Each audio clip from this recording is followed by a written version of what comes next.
शंकर को जल चढ़ाने के लिए 5 स्थान हैं जहां शिव को जल चढ़ाया जाता है और शंकर उस जल को स्वीकार करते हैं, जिसको पंचगंगा कहा गया। 5 स्थान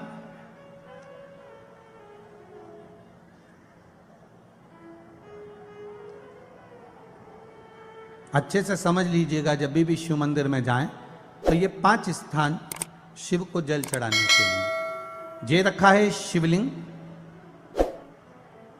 गोल जलाधारी, ये चरण जहां से पानी नीचे की ओर जाता है। शंकर भगवान के 13 बच्चे हैं, 13 की 13 बच्चे, शिव जी का संपूर्ण परिवार, 33 कोटि देवता, 64 योगनियां, सब शिवलिंग के आसपास में।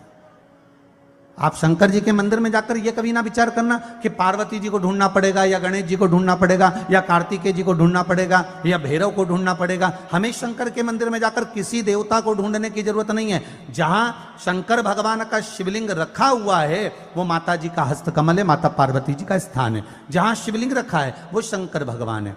जहां जलाधारी है उस जलाधारी के पास में जहां पानी बहता है बीच में अशोक सुंदरी का स्थान है। जहां से पानी बह रहा है उसका राइट भाग वहां गणेश जी का स्थान है, लेफ्ट भाग कार्तिकेय जी का स्थान है। शंकर भगवान के ऊपर जो जल गिर रहा है वो शंकर भगवान की 5 लड़कियां, जया, विषहरा, शामली बारी, दौतली, देव, ये शंकर जी की 5 बेटियां ऊपर हैं। जहां से पानी बहकर उस निकासी से, जहां नाली बनी रहती है, पानी जहां से निकलकर बाहर मंदिर के जा रहा है वो 33 कोटि देवताओं का स्थान है। इसलिए सारे मंदिरों की परिक्रमा हो सकती है पर शंकर जी के मंदिर की परिक्रमा नहीं करते, क्योंकि वो जल जो जा रहा है वो 33 कोटि देवताओं का स्थान है, उसको हम लांघ नहीं सकते। वो स्थान जल चढ़ाते समय आप इसका स्मरण रखें।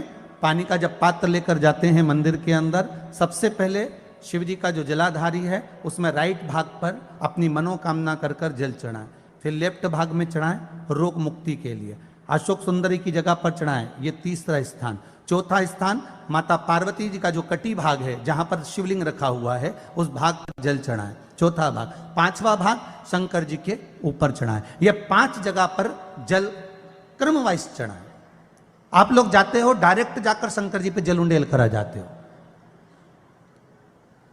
सीधे गए और शिव जी पे जाकर आपने जल चढ़ा दिया। हमारे यहाँ शास्त्र कहता है जैसे अपन देवताओं की पूजन करते हैं तो पंडित जी सबसे पहले पूजन किसकी कराते हैं? जम के बोलो जरा, गणेश जी की। गणेश जी के बाद पूजन कराते कराते कराते कराते कराते कराते आगे के सारे देवता कराते कराते कराते कराते फिर मूल पूजन पर पहुंचते हैं। आप डायरेक्ट मूल पूजन पे पहुंच जाते हो।